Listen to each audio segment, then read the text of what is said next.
Friends, आज मैं आपको सोमवती अमावस्या की कहानी सुनाऊंगी। सोमवार के दिन जब अमावस्या तिथि आती है तो उसे सोमवती अमावस्या कहते हैं। सोमवती अमावस्या के दिन पीपल की पूजा की जाती है। पीपल की 108 परिक्रमा की जाती है और पीपल की पूजा की जाती है और साथ ही सोमवती अमावस्या की कथा सुनी जाती है। आज मैं आपको सोमवती अमावस्या की कथा सुनाऊंगी, तो चलिए कथा शुरू करते हैं। सोमवती अमावस्या की कथा सुनने के लिए हम अपने सीधे हाथ में गेहूं के दाने या चावल के दाने ले लेंगे। उसके बाद हम कथा सुनेंगे। एक बार एक साहूकार था। साहूकार के 7 बेटे और 7 बहुएं थी। एक बेटी थी। साहूकार के घर एक पंडित रोजाना भिक्षा मांगने के लिए आता था। जब साहूकार के बेटे की बहू भिक्षा देती तो पंडित खुशी खुशी भिक्षा ले लेता, लेकिन जिस दिन साहूकार की बेटी भिक्षा देती उस दिन पंडित भिक्षा नहीं लेता था। पंडित कहता कि तुम्हारे भाग्य में दुर्भाग्य है तो तुमसे मैं भिक्षा नहीं लूंगा। ये बात सुनकर साहूकार की बेटी रोने लगी। अपनी बेटी को रोता हुआ देखकर साहूकारनी ने रोने का कारण पूछा तो साहूकार की बेटी ने बताया कि जो पंडित भिक्षा मांगने के लिए आता है वो मेरे हाथ से भिक्षा नहीं लेता और कहता है कि मेरे भाग में दुर्भाग्य है।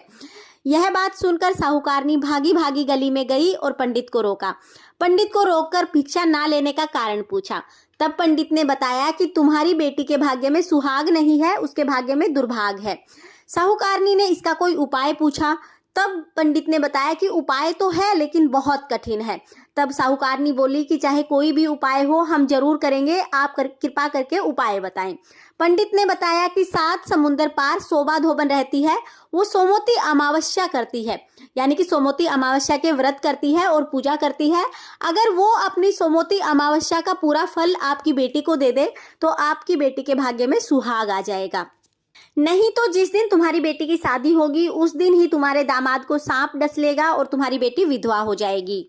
साहूकारनी ने घर आकर साहूकार और अपने 7 बेटे बहुओं को इकट्ठा करके पंडित की बताई सारी बात बताई और कहा कि हम में से किसी को जाना होगा शोभा धोबन के पास और शोभा धोबन को अपनी सोमवती अमावस्या का फल देने के लिए मनाना होगा।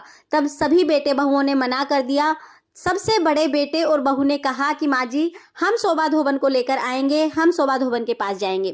तब साहूकार के बड़े बेटे और बहू दोनों शोभा धोबन को लेने के लिए चल दिए।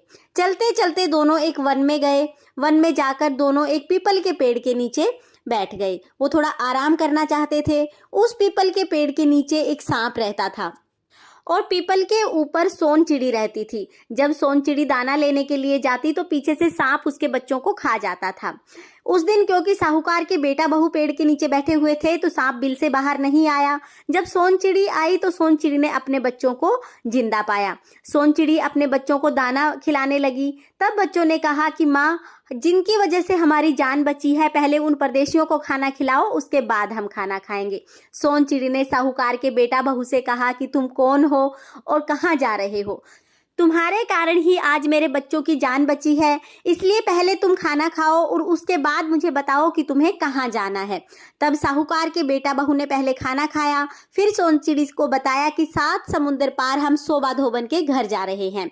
तब सोन चिड़ी ने दोनों को अपनी पंखों पर बिठाकर 7 समुंदर पार कराया और शोभा धोबन के घर के पास दोनों को छोड़ दिया। वहां जाकर दोनों ने सोचा कि अब इसे कैसे मनाएं। शोभा धोबन के घर पर 7 बहुएं थी जो काम को लेकर आपस में लड़ती झगड़ती रहती थी। रात को जब सब सो जाते तो साहूकार के बेटे की बहू शोभा धोबन के घर जाती और सारा काम कर देती और दिन निकलने से पहले ही वहां से चली जाती। अब घर में किसी भी तरह का कोई लड़ाई झगड़ा नहीं होता। शोभा धोबन ने सोचा कि कौन से भले माँ बाप की बेटी है जो मेरे घर का सारा काम कर देती है और कुछ कहती भी नहीं है। उसने सोचा कि कौन सी बहू काम करती है। सारी बहुओं से एक एक करके पूछा तो सभी ने मना कर दिया। फिर शोभा धोबन ने सोचा कि आज मैं खुद देखूंगी कि कौन सी बहू है जो सारा काम करती है। शोभा धोबन रात को छिपकर बैठ गई। एक औरत आई और घर का काम करके जाने लगी। शोभा धोबन ने पूछा, तू कौन है, तुझे क्या चाहिए? साहूकार के बेटे की बहू बोली, पहले वचन भरो। तब शोभा धोबन ने उसे वचन दिया। तब साहूकार के बेटे की बहू बोली कि मेरी ननद के भाग्य में दुर्भाग है, सो तू चल और उसे सुहाग दे दे, क्योंकि तू सोमवती अमावस्या रखती है इसलिए तू अपनी अमावस्या का फल उसे दे दे। शोभा धोबन ने अपने बेटे बहुओं से कहा कि मैं तो इसके साथ जा रही हूँ, मेरे पीछे से घर का कोई भी चीज घर से बाहर नहीं जानी चाहिए। जब तक मैं ना आऊं, जब तक घर में सब कुछ यथासंभव रहना चाहिए, कुछ भी घर से बाहर नहीं डालना है। अब वह साहूकारनी के घर चली गई। साहूकारनी ने अपनी बेटी का विवाह किया। जब फेरे होने लगे तो शोभा धोबन कच्चा करवा, दूध और तार लेकर बैठ गई। थोड़ी देर में सांप आया और उस लड़के को डसने लगा, तो शोभा धोबन ने करवा आगे कर तार से सांप को बांध लिया। डर के मारे सांप मर गया। अब शोभा धोबन ने उसे सुहाग दिया और बोली, मैंने जितनी भी सोमवती अमावस्या की है उनका सबका फल साहूकार की बेटी को मिलियो।